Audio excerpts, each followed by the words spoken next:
మరణం అన్నిట మార్గం అయితే,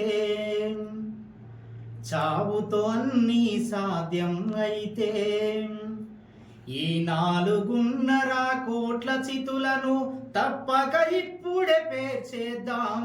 తల్లి పిల్ల గొడ్డు గోదను భూమిని బూడిద చేసేద్దాం. స్వతంత్ర భారతి మన స్వరాజ్యమై స్వరాష్ట్ర స్వప్నం తిలకిద్దాం. బలిదానాలకి ఒడిగడదాం. ఎందుకు చస్తావు ఎందుకు చస్తావు పిరికితనంగా భయపడి, ఎందుకు చేస్తావు బలిదానాన్ని పోరాటం అని భ్రమపడి.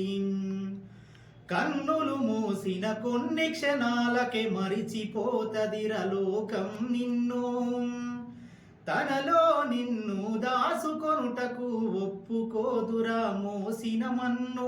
ఆవిరి నీవై చేరకు నిన్ను, ఆత్మహత్యలకు ఆశయాలకు లేనే లేదురా మనుగడా. ఊపిరి వదిలి చితిపై రగిలి ఏం సాధిస్తావు తమ్ముడా.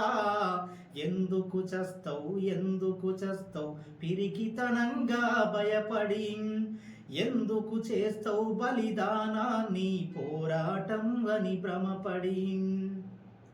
కడుపులో నిన్ను మోసిన తల్లి పురిటి నొప్పులకు ముందే జడిసి, భరించలేనని వద్దనుకుంటే పుట్టేవాడివను అసలు.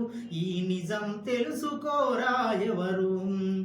ఒక బిడ్డకు తల్లి జన్మనిచ్చుట చావుతో ఆడే చెలగాటం.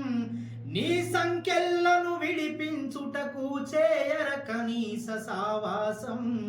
ఎందుకు చస్తావు ఎందుకు చస్తావు పిరికితనంగా భయపడి, ఎందుకు చేస్తావు బలిదానాన్ని పోరాటం అని భ్రమపడి.